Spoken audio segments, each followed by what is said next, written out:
dan 99,6. Pro 4 Suara Budaya Banjar.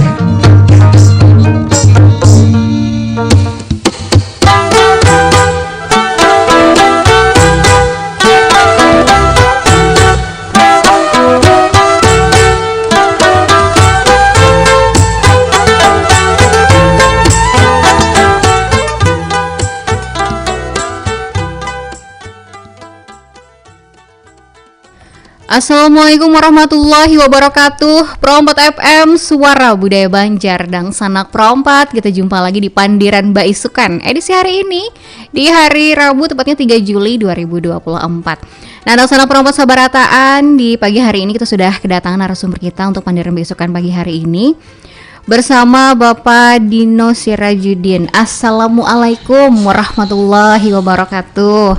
Waalaikumsalam warahmatullahi wabarakatuh. Bagaimana kabar pian pagi hari ini, Pak? Alhamdulillah. Jar orang Banjar tuh wigas kau.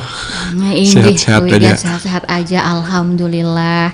Tentunya dengan kondisi cuaca nang kayak ini kadang tapi menentu, Pak lah. Kadang hujan, kadang panas. Tentunya kita harus bujur-bujur menjaga kondisi badan kita juga. Dan untuk pagi hari ini, Pandiran Baisukan temanya yaitu nasib lagu Banjar ke depan. Nah, kayak apa nih nasib lagu Banjar ke depan? Tapi sebelumnya, kita juga ingin mengajak dengan Sanak Perompas Sabarataan nih anak bergabung bersama kita pagi hari ini. Bisa melalui nomor telepon di 051132520602 atau di nomor WhatsApp di 089534050959. Nah, bagaimana nih Pak nasib lagu Banjar ke depannya nih? Silahkan. Ya, tema yang Wahid ini lebih memancingnya penasaran, lebih menarik lah atau apa istilahnya, karena ada kata-kata nasib ya. Jadi ini menarik sekali.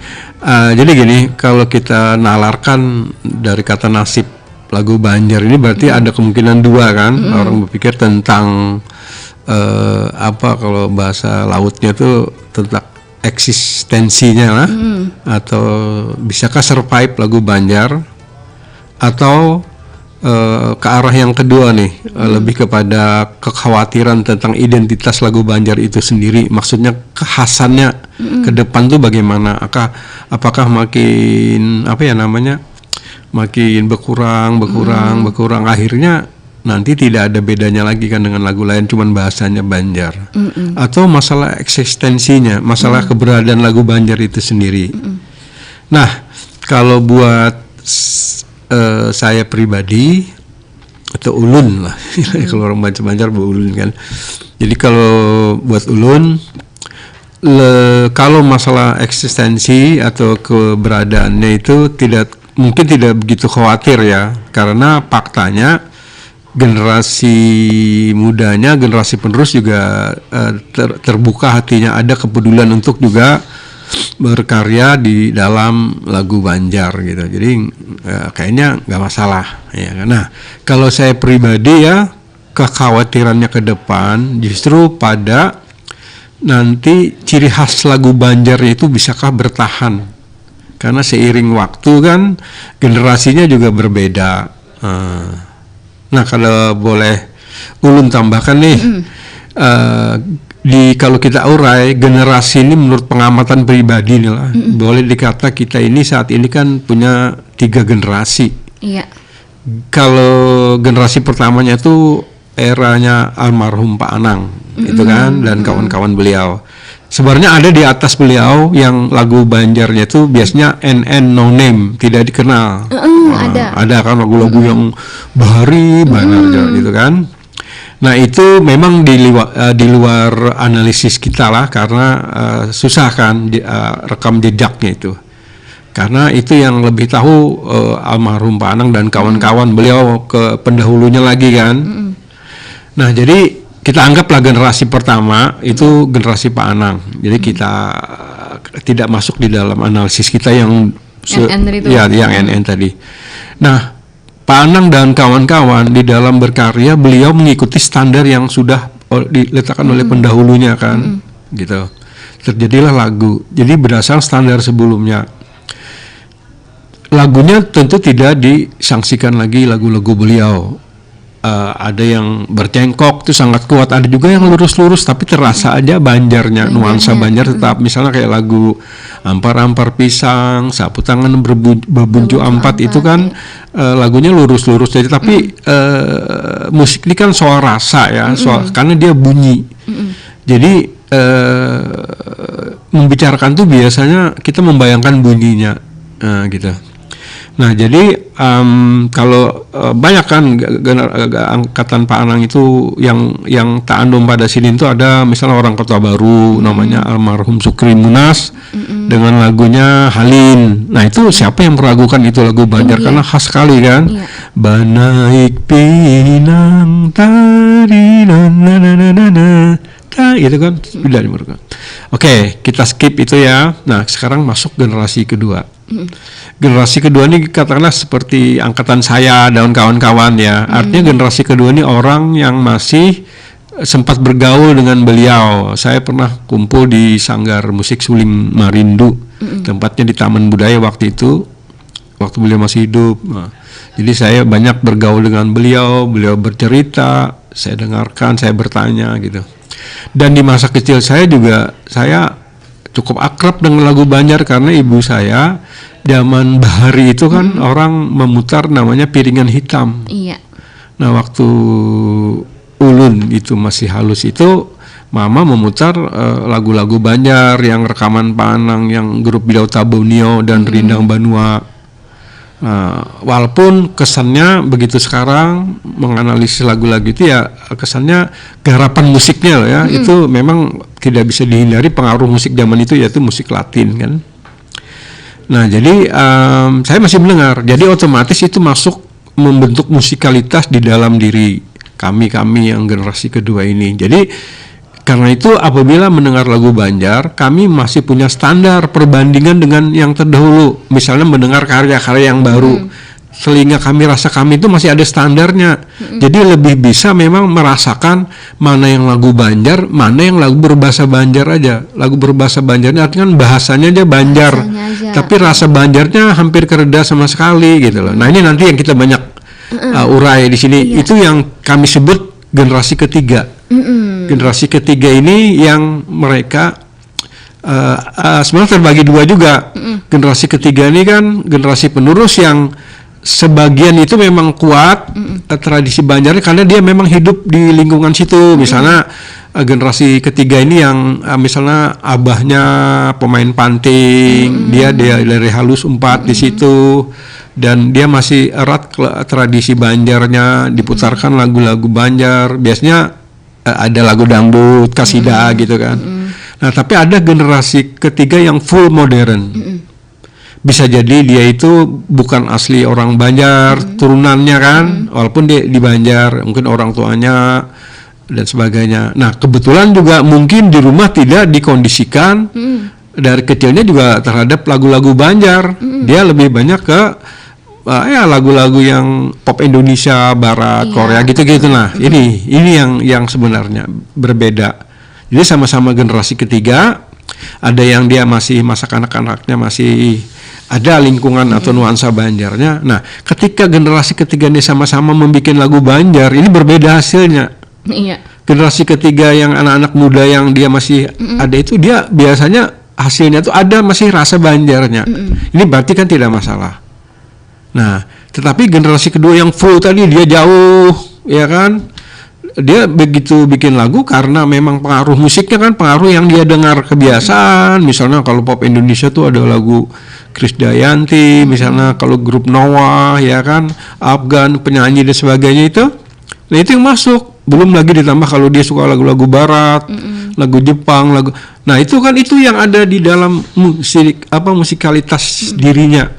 Nalurinya di situ. Nah, orang bikin lagu ini kan itu akumulasi musikalitas dari dia kecil sampai dia dewasa. Itu tidak bisa dibohongin. Jadi apa yang ada di dalam dirinya akan keluar. Nah itu. Jadi tidak bisa dibohongi itu. Nah jadi sekali lagi sangat tergantung pada latar belakang musikalitasnya gitu loh. Jadi memang tidak bisa digeneralisasi misalnya lagu-lagu karya anak muda tuh wah kok itu ada yang sinis, ada yang ekstrim biasanya kan, yang seniornya, kalau udah Banjarnya sama sekali gitu loh.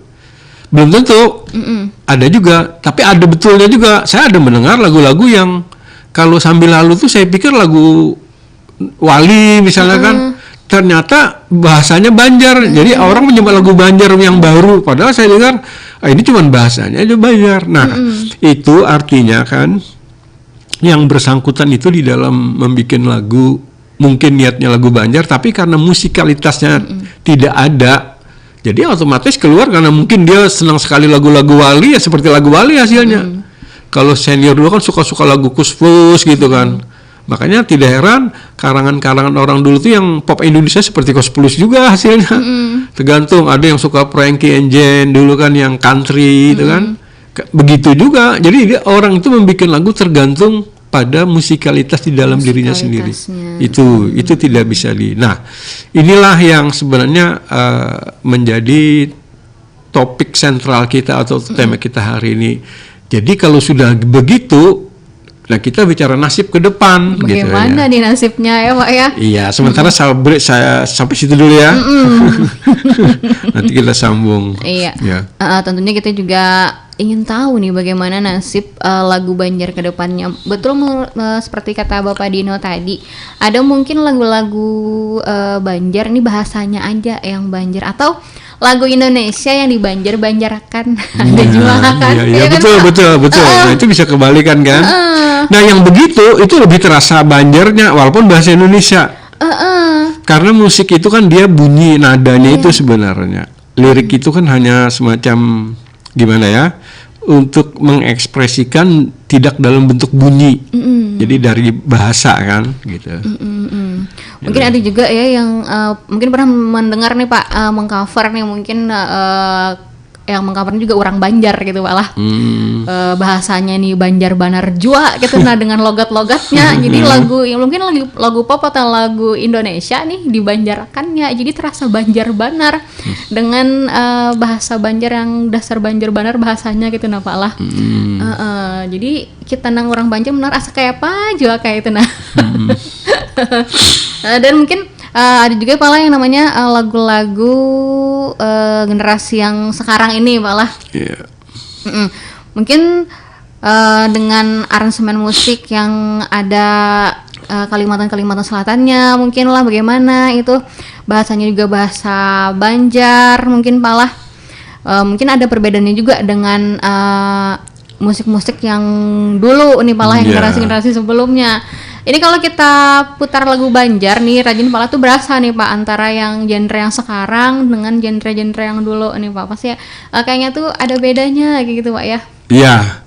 Jadi mungkin begini ya, sebelum nanti kita urai apa sih karakteristik lagu Banjar sehingga menimbulkan rasa Banjar gitu kan. Nah, jadi begini, yang disebut lagu berbahasa Banjar atau apapun istilahnya ya, yang maksudnya tuh intinya cuma bahasanya aja Banjar. Itu kalau kita dengar biasanya entah kita menyebutnya fantasi, imajinasi, atau kita berasosiasi dengan sesuatu, itu kalau betul lagu Banjar kita betul-betul pikirannya ke Banjar aja. Misalnya kita dengar lagu Halim, itu nggak ada yang lain-lain di kepala kita. Tapi kalau begitu kita mendengar lagu ya bahasanya Banjar, kayak lagu Afgan ini, kayak lagunya siapa namanya? Krisdayanti lah apapun gitu kan. Nah itu sudah berarti itu bahasanya aja Banjar. Bahasanya aja. Banjar karena mulai cara menyanyikannya, melodi yang dibikinnya itu ya pengaruh yang dia biasa simak lagu-lagu kan. Nah itu terasa. Jadi memang membedakan antara kapan yang lagu Banjar betul, kapan yang bahasanya itu rasa. Jadi didengar dulu baru kita bisa. Jadi tidak bisa kayak hanya dengan kata-kata gitu. Jadi harus ada bunyinya dulu. Jadi karena itu kalau kita bijak kita tidak bisa mengeneralisasi. Misalnya semua karya ciptaan anak muda yang generasi ketiga atau generasi berikutnya nanti nggak ada yang banyak, belum tentu. Tergantung latar belakang dia. Kalau dia misalnya hidup di lingkungan yang ya tadi tradisional, yang orang tuanya masih memutarkan lagu Banjar, musik-musik panting, apalagi dia misalnya hidup di keluarga langsung di pemain-pemain panting itu kan, di sanggar-sanggar panting, jelas dia walaupun generasi keberapa pun dia kuat nanti gitu. Nah itu.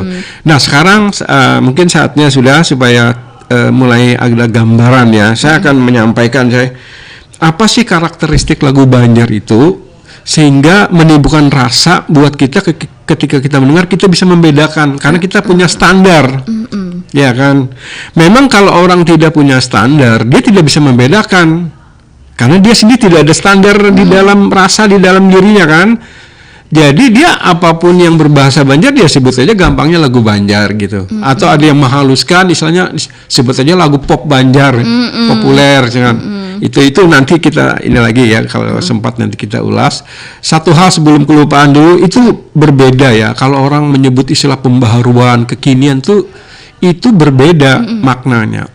Kalau arti pembaharuan itu artinya orang itu dia sudah tahu dulu yang standar sebenarnya dari dia melakukan pembaharuan atau kekinian kan. Kalau kekinian itu biasanya dengan garapan musiknya itu berbeda lagi. Orang atau kita semua tidak mempermasalahkan yang namanya aransemen atau garapan musik, tidak masalah. Karena lagu Banjar itu dia bisa dibikin apa aja, rock, jazz itu silakan, itu garapan nggak masalah. Tetapi yang penting tuh rasa Banjarnya tuh tetap ada gitu loh. Nah jadi kalau kembali ke pembaharuan tadi ya, kalau pembaharuan itu kalau memang dasarnya yang bersangkutan dia tidak tahu sama sekali, tidak bisa disebut pembaharuan. Kayak orang bikin kue aja misalnya kan, misalnya kue donat, dia kan harus tahu dulu yang standar donat itu seperti apa, lalu dia melakukan pembaharuan, misalnya dengan topping kayak istilah yang di atasnya ditaruh apa gitu kan. Tapi kalau misalnya dia tidak tahu donat itu seperti apa, dia bikin kue sebenarnya bukan donat. Tapi karena gengsi dia, ini pembaharuan donat kayaknya. Padahal nggak ada donatnya sama sekali di situ. Ya karena kan nggak bisa sama dengan lagu juga gitu. Atau saya teruskan lagi sedikit ya sebelum ke karakteristik. Misalnya begini ya, saya ini mungkin asing terhadap lagu-lagu Rusia. Ya walaupun ada YouTube sekarang kita bisa nonton ya gimana sih. Tetapi sejujurnya saya dulu lah paling tidak asing nggak gimana sih lagu Rusia itu saya nggak tahu. Lalu tiba-tiba misalnya ada orang pesan ke saya, tolong buatkan lagu Rusia, ya kan? Tapi karena entah saya gengsi atau apa, saya berupaya tidak jujur. Oke, saya cari lirik atau bahasa Rusia kan, atau minta bikinkan siapa, dapat bahasa Rusianya. Terus saya bikin lagunya, tapi pada saat saya membuat dengan musikalitas yang ada di dalam diri saya, tidak ada sama sekali Rusianya gitu. Yang ada tuh Banjar, pop Indonesia, malah saya tuh banyak ke Brazil ya, musik-musik Brazilian jazz gitu, saya suka bossa nova, samba gitu. Dan bisa jadi lagunya tuh seperti itu hasilnya, tapi saya bilang ini lagu Rusia. Terus kata orang, ini bukan lagu Rusia, tidak seperti ini. Saya bilang ini pembaharuan, saya bilang bisa nggak? Padahal, ya kan nggak bisa, karena pada itu saya nggak ngerti lagu Rusia itu seperti apa gitu. Nah itu sama dengan lagu Banjar. Jadi ini soal kejujuran, soal masa lalu, masa kekanak-kanakan sampai dia dewasa gitu loh. Tapi yang saya lihat ya di generasi ketiga ini ada yang open minded ya, dia terbuka. Awal mulanya ciptaannya saya lihat memang jauh dari lagu Banjar. Tapi karena dia mau belajar dan dia mau menerima kritik-kritik, lalu dia rupanya mempelajari. Nah terakhir dia bikin sudah kuat lagu Banjarnya, bahkan dia sudah memasukkan unsur japin juga dan sebagainya. Itu ada. Nah itu generasi yang bagus. Jadi tidak bertahan karena gengsi gitu loh. Malah menyalahkan senior, yang senior katanya tidak mau menerima. Tidak, senior itu berharap lagu Banjar ini kan terus eksis. Karena senior ini menyadari kayak Pak Anang tidak selamanya kan. Nah jadi tentu berharap ke generasi penerus. Jadi kita yang senior ini sekarang saya penerus generasi Pak Anang. Nanti di bawah kita sangat welcome, sangat senang mereka ini generasi penerus yang lagu Banjar terus eksis nanti kan. Hanya tadi catatannya belajarlah tetap ke standar yang sudah diletakkan oleh pendahulu. Karena itu nanti karakteristiknya di situ. Di situ pokoknya harus sesuai dengan standarnya supaya karakteristiknya ini tidak hilang ya Pak ya. Nah, dan kita juga ingin mengajak anak perempuan semuanya, mungkin ada yang ingin bergabung ini bersama kita di pagi hari ini Pendengar Beisukan ya Pak ya, di 0511 3252 atau di nomor WhatsApp di 0895 3405 09539. Sambil menunggu anak perempuan semua yang ingin bergabung, kita dengarkan yang berikut ini dulu ya Pak ya. Silakan.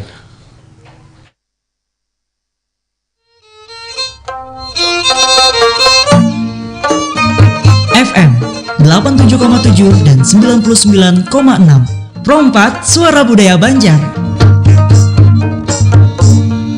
Hadir setiap hari, betapa orang Banua menyajikan budaya Nusantara. Ada budaya Banjar, budaya Jawa pun ada, seluruh budaya Nusantara. Program 4 Suara Budaya Banjar, program 4 hadir untuk Banua. Hadir setiap hari, menyapa orang Banua, menyajikan budaya Nusantara.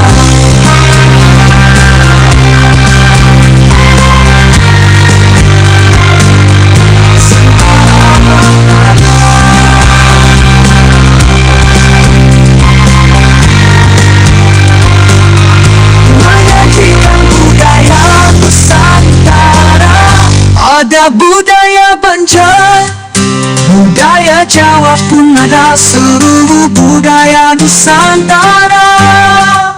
Program 4 Suara Budaya Banjar, program 4 hadir untuk Banua. Hadir setiap hari, menyapa orang Banua, menyajikan budaya Nusantara.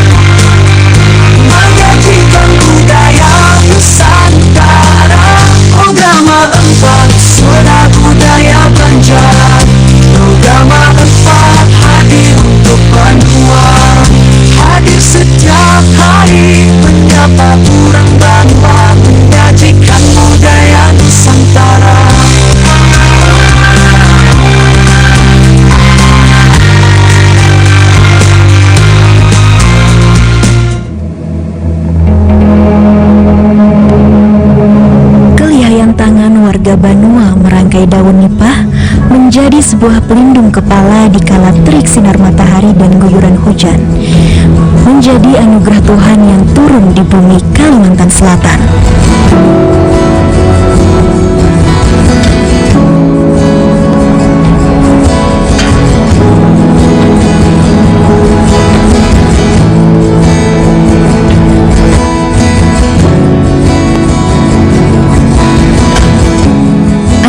Dari tanaman purun tak lepas dari mahakarya ciptaannya, menemani keseharian dengan rasa syukur akan apa yang bertumbuh dan berkembang dari tanah Lambung Mangkurat dan pemberi rezeki bagi sesamanya.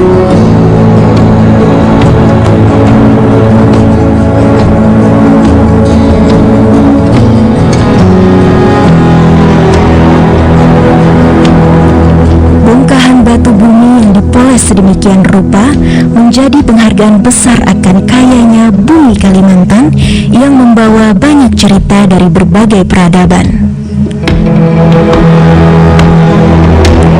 Salah satu perhiasan diri sebagai bukti kebanggaan atas tanah Kalimantan Selatan yang diberikan Sang Pencipta.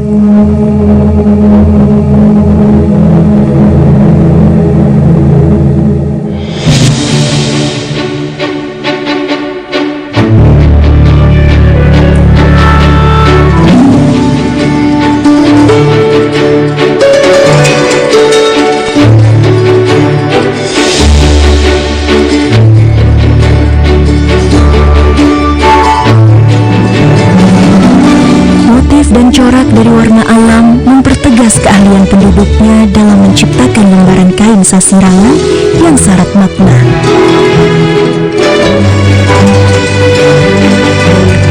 Nilai-nilai yang tergambar merepresentasikan masyarakat yang menjunjung tinggi nilai seni dan budaya.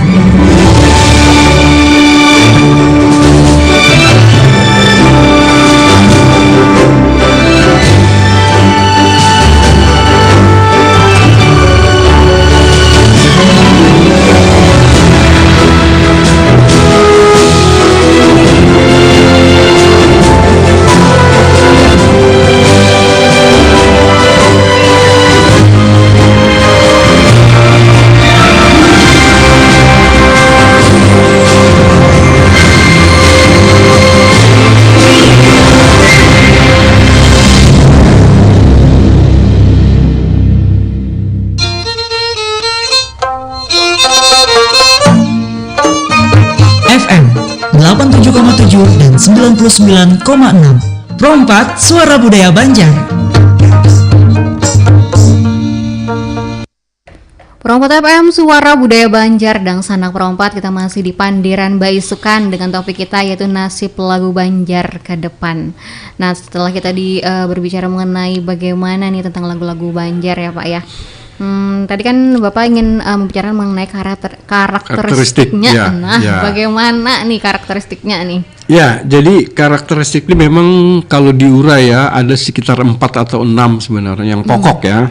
Nah, jadi saya coba sampaikan seringkas mungkin ya. Pertama tentunya lagu Banjar itu bahasanya memang harus bahasa Banjar, itu udah jelas ya. Tapi kalau bahasa Banjar sekali lagi tidak cukup, perlu karakter berikutnya. Nah, yang kedua tuh yang paling membentuk itu sebenarnya karakteristik melodi atau nada-nada lagunya itu. Nah, lagu Banjar itu sudah dicontohkan kan oleh pendahulu. Jadi biasanya kita mengenali karakteristik dari lagu, contoh-contoh lagu terdahulu. Tetapi berbeda dengan menjiplak ya. Lagu itu kan terus berkembang. Jadi kita bikin itu tidak harus sama sebenarnya, tapi yang kita ambil itu sekali lagi karakteristiknya. Gitu. Yang misalnya gini, orang bicara leadership misalnya kan. Awalnya leadership itu kan istilahnya born to be a leader kan. Jadi pemimpin tuh dia sudah ditakdirkan jadi pemimpin, sudah lahir begitu. Tetapi kan yang begitu nanti habis atau sangat langka. Sehingga apa? Lalu dipelajarilah oleh orang peneliti itu apa sih karakteristik pemimpin. Nah, ketemu misalnya dia confident gitu-gitu kan. Lalu diambillah. Jadi orang bisa menjadi pemimpin by proses, melalui proses ya kan. Prosesnya berarti dia belajar percaya diri. Dia harus smart gitu-gitulah, banyak pengetahuan gitu. Nah, itu sama dengan Banjar. Dari belajar karakteristik itu, nanti kita naluri musikal kita akan memberitahu begini loh, begini yang bukan begini gitu. Jadi ada analisis ya. Itu yang kedua. Yang ketiga berkaitan dengan ritmik atau rhythm yang dipakai ya. Nah, kalau misalnya gampangnya aja begini, kalau orang itu awalnya membuat lagu Banjar itu sudah bukan irama yang Banjar, misal pakai swing, pakai bossa nova atau apa, itu nggak mungkin sudah lagu Banjar hasilnya, karena awalnya aja kan sudah beda. Basicnya udah bukan dari Banjar gitu. Nah, jadi biasanya orang bikin selalu ritmika yang ruhnya itu diambil dari Tetapi kalau sudah jadi nanti bahwa garapannya mau bikin swing itu nggak masalah gitu loh. Nah, itu jadi ritmik awal juga menentukan ya. Kemudian karakteristik yang berikutnya dengan penggunaan harmoninya atau chord atau istilahnya kalau istilah musikalnya chord progression ya. Progresi chord itu lintasan chord yang dipakai gitu. Nah, kalau kita misalnya banyak menggunakan modulasi seperti dalam harmoni jazz, yang nggak mungkin sudah jadi lagu Banjar. Ya udah, kecuali ya orang yang super kuat sudah. Nah, mungkin ya itu yang namanya pembaharuan, dia bikin pembaharuan, tetapi karena dia basic banyak sangat kuat, dia tetap bisa memasukkan rasa Banjarnya di dalam progresi yang sangat super modern. Misalnya yang di dalam jazz banyak menggunakan modulasi itu ya. Tapi kalau yang pemula atau yang level intermediate belum, jangan dulu lah. Kecuali udah above advance istilahnya, di atas advance itu ya. Nah, sudah 4 kan karakteristiknya. Kemudian yang kelima itu karakteristik itu dibentuk dari sentuhan penyanyinya. Nah, jadi walaupun misalnya lagu Banjar tidak begitu kuat lagu mentahnya, tapi dapat sentuhan penyanyi, karakteristiknya jadi muncul. Karena penyanyilah nanti yang bisa mencengkok-cengkokkan. Jadi orang Banjar itu inguhnya itu secara alami dia. Dan itu kadang-kadang susah ditiru, ada bawaan alami seseorang yang dia terbentuk dari masa kecil dia sampai dewasa. Nah, dulu kan saya punya teman yang sudah meninggal, itu pakar di dalam panting lah. Itu pamannya Hendra Panting, tahu kan namanya. Saya bilang Bang Manto dulu. Beliau grup Seraba Sanggam. Nah, beliau tuh kalau disuruh menyanyi apa aja, saking kuatnya Banjar dengan musik panting itu jadi kayak lagu panting terus. Biar lagu barat beliau menyanyi. Nah, seperti itulah.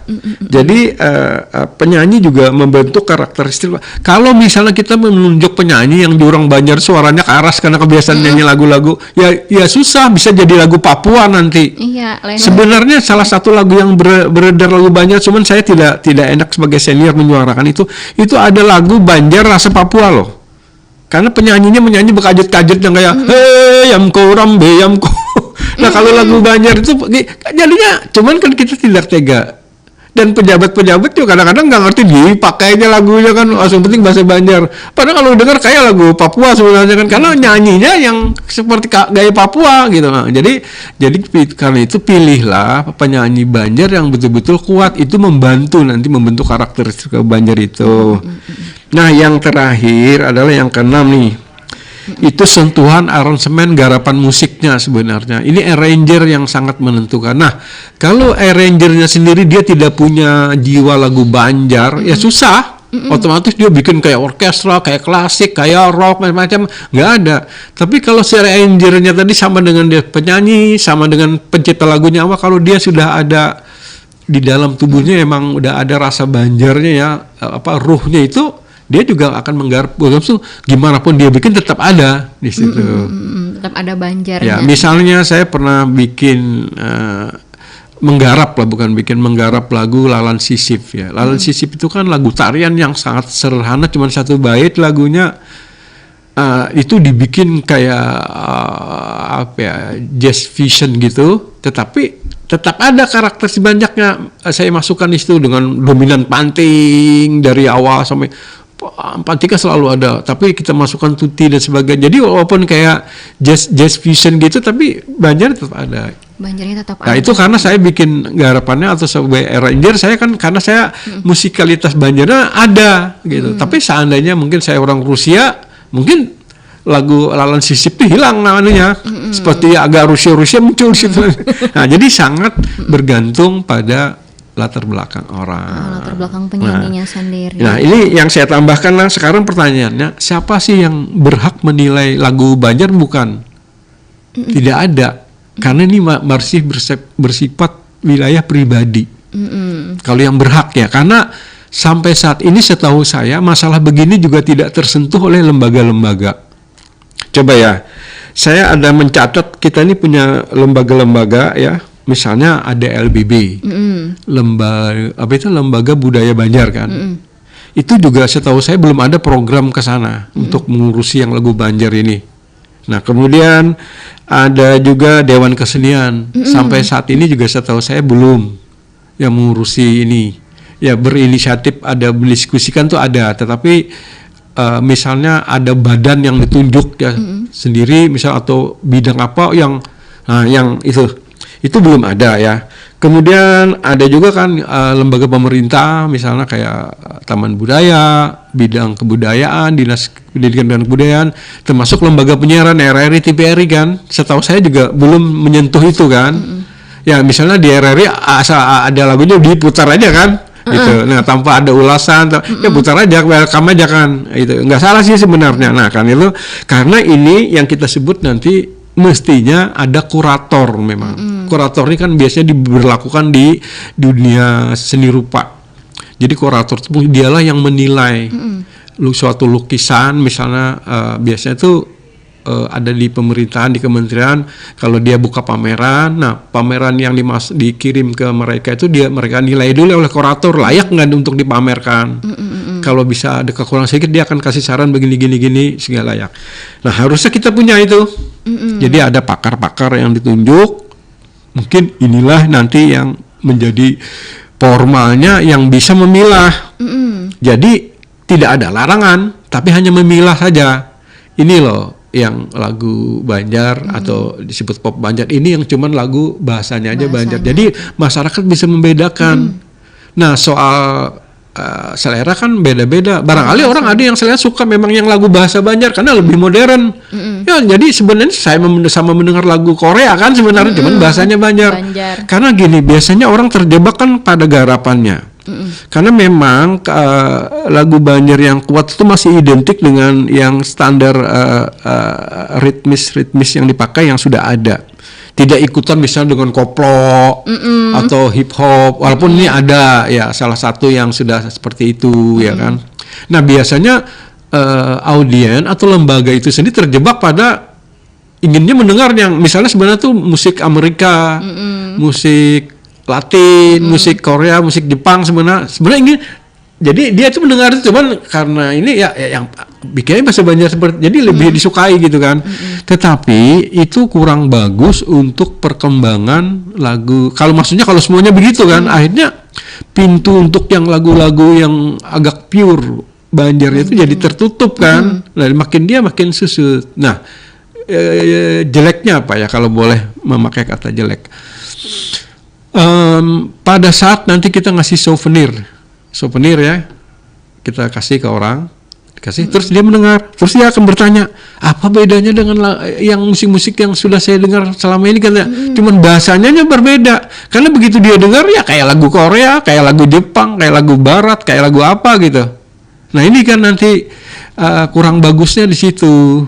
Jadi kita itu tidak punya identitas lagi, tidak punya karakteristik, hanya bahasanya aja Banjar. Iya. Inilah sebuah pilihan. Nah ini sebenarnya sudah menyentuh kembali ke topik tadi, atau tema tadi yang disebut nasib tadi. Jadi nasibnya itu kembali ke masyarakat Kalimantan Selatan sendiri yang menentukan itu sebenarnya.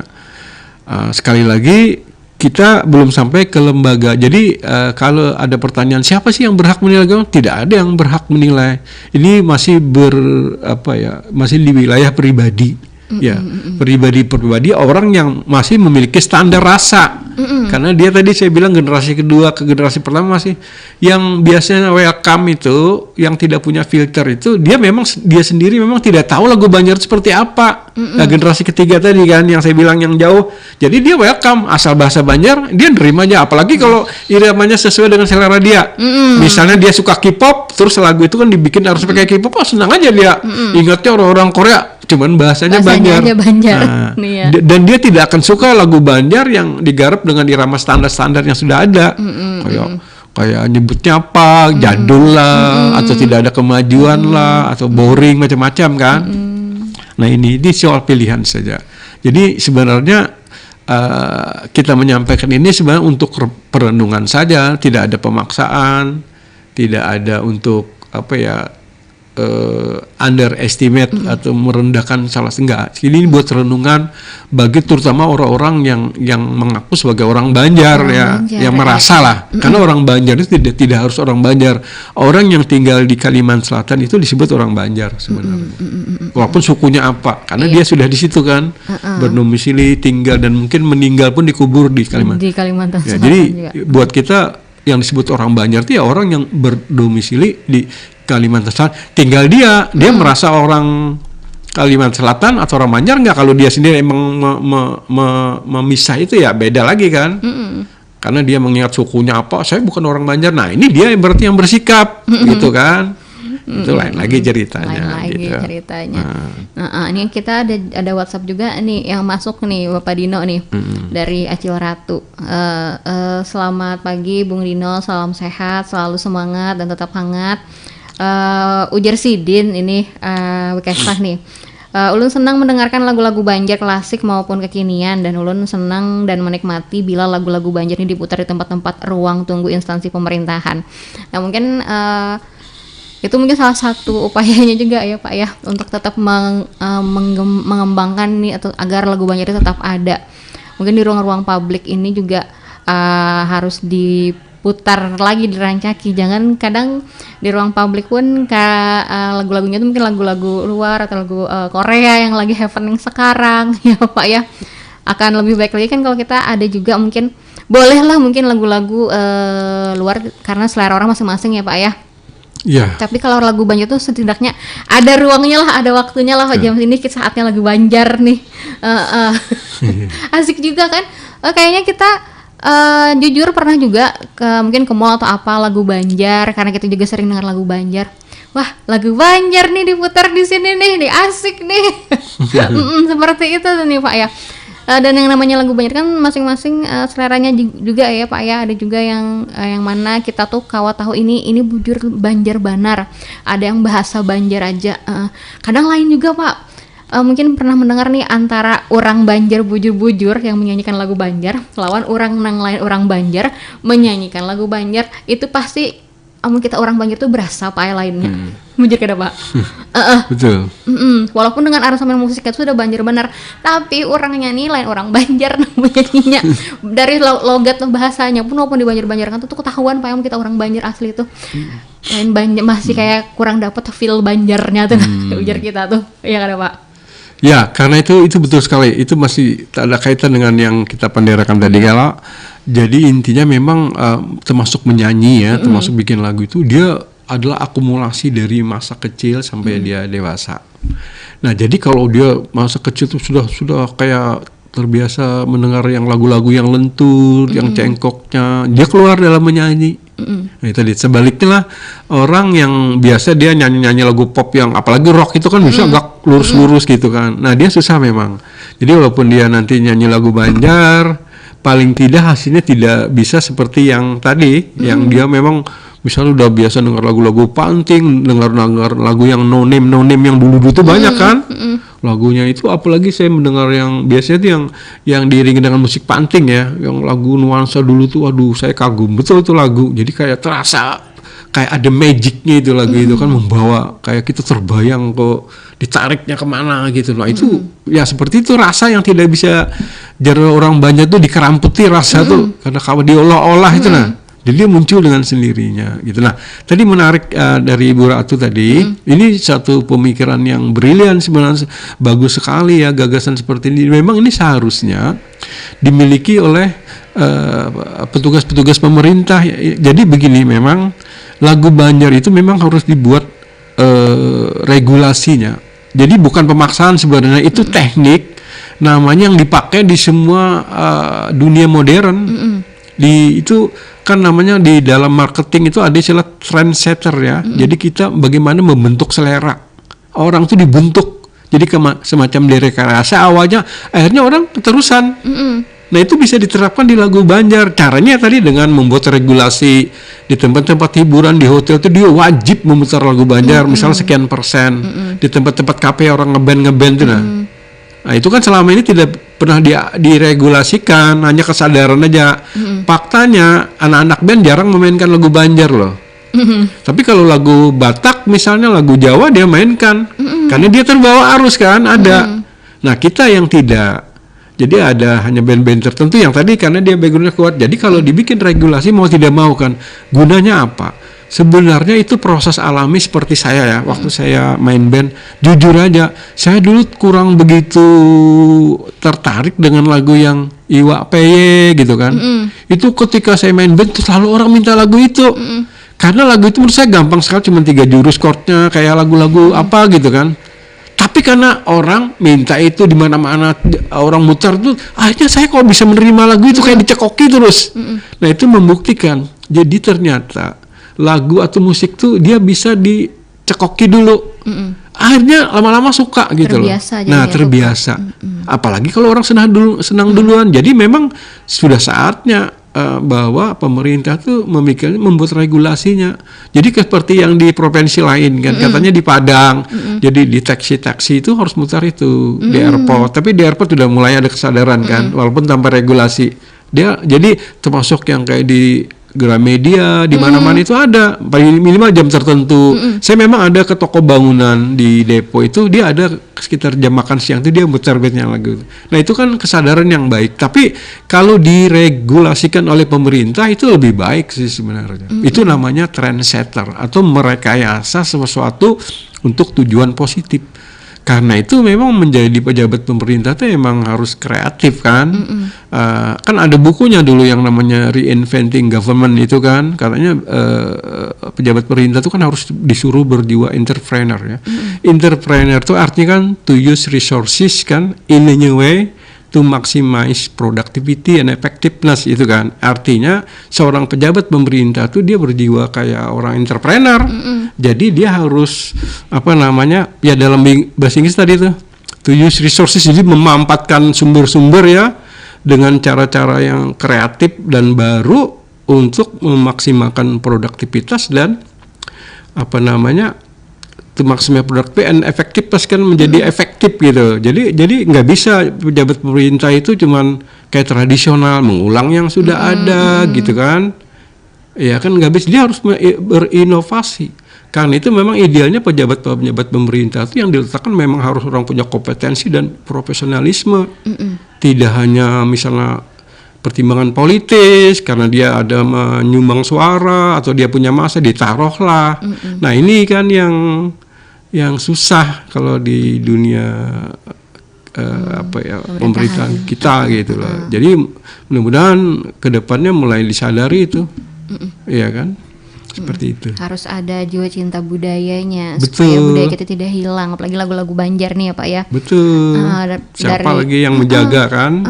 Dan mungkin bisa ya sembari di tempat-tempat pemerintahan, tempat ruang tunggunya nih diputarkan lagu-lagu Banjar, baik lagu Banjar yang dulu atau yang sedang kekinian, biar lagu Banjar nih tetap lestari. Atau ada tamu yang datang nih ke tempat kita, oh lagu apa ini? Lagu Banjar nih. Nah, jadi kan karena seringnya kita mendengar, jadi kita sudah terbiasa ya Pak ya. Betul. Dengan lagu ini. Jadi untuk nasib lagu Banjar ke depannya biar tetap eksis terus nih, jangan sampai hilang ataupun tergerus oleh tergantikan atau dengan lagu-lagu jenis lainnya lagi ya Pak ya. Oh ya, saya baru ingat tadi ya, kita sebenarnya sudah ada perdanya ya, saya lupa nomor berapa tentang tadi lokalitas kelokalan itu ada, cuman yang belum itu kan actionnya, gitu.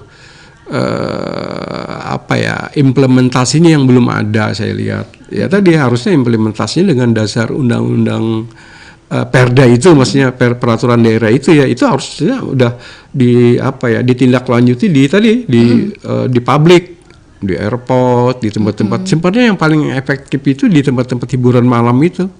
Karena memang orang di sana untuk enjoy, untuk bernyanyi-nyanyi di situ kan. Termasuk di karaoke itu harus ada dia sekian persen misalnya menggunakan lagu Banjar gitu, ya kan, itu efektif itu. Dari di taksi, termasuk di taksi online tuh dia misalnya diwajibkan untuk ada musik yang soft, ya kan, sambil membawa penumpang itu. Nah itu kan kalau dibikin regulasinya kan, ya kan, sehingga dan lagunya tuh lagu Banjar misalnya kan, nah gitu. Selama ini kan karena nggak diatur ya suka-suka yang supirnya aja. Kalau dia tidak begitu musik dia sepi-sepi aja. Kalau ada muter kesukaan dia, bisa dangdut, bisa koplo, bisa apa aja, bisa Korea, ya kan. Jarang yang ada memutar lagu Banjar gitu. Karena memang kita ini ekosistemnya itu di sini belum terbentuk betul. Ya kan. Nah, yang saya khawatir ke depannya jangan-jangan nanti kalau orang memutar lagu Banjar diidentikan dengan orang apa gitu kan. Nah, ini bahaya lagi itu kan. Sehingga orang kayak malu, kayak gengsi gitu. Oh, kalau nggak modern, kalau nggak muter lagu Korea, wah ini udah celaka kan. Jangan sampai begitu dah. Ya kan. Iya, kita harus bangga dengan lagu-lagu Banjar kita. Iya, jadi kita modern harus ya. Jadi untuk modern itu gunanya kita bisa bergaul atau menyuarakan di tingkat dunia atau internasional. Tetapi apa yang kita suarakan kalau kita tidak punya identitas diri sendiri kan? Gitu. Misalnya kita memang harus bisa berbahasa Inggris, tapi tujuan bisa berbahasa Inggris itu supaya kita bisa menyuarakan yang lokalitas kita. Itu kan maksudnya. Kalau kita bisa berbahasa Inggris, bisa menyuarakan yang masalah-masalah di luar, ya nggak ada gunanya. Orang sudah menyuarakan duluan di sana. Misalnya saya bisa berbahasa Inggris, tapi yang saya suarakan Amerika, Inggris. Ngapain? Orang sudah menyuarakan duluan di sana. Yang kita suarakan itu tentang Banjar, ya kan?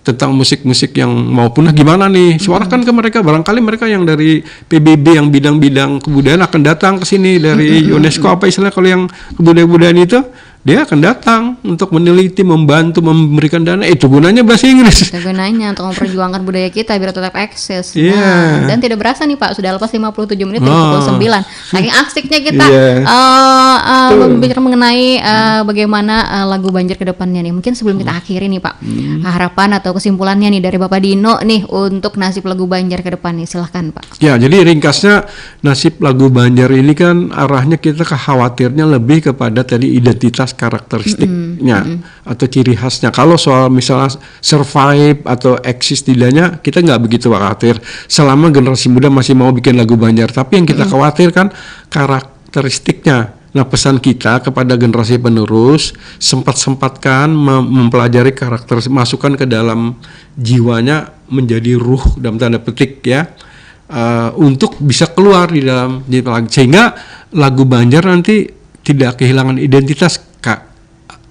Nanti hasilnya begini, maksudnya kalau kita jadikan souvenir, orang bisa membedakan, oh lagu Banjar itu seperti ini. Kalau tidak, nanti kalau cuman bahasa aja, begitu kita kasih souvenir ke orang lain, atau orang kan bertanya, apa bedanya dengan yang musik yang sudah ada ini, kok bahasanya yang berbeda? Udah kita kehilangan identitas, kiamatlah kita berarti. Gitu.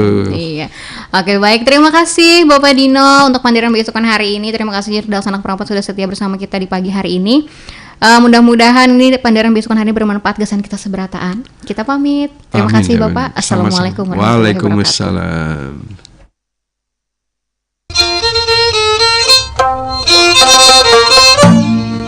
Rompat FM, suara budaya Banjar.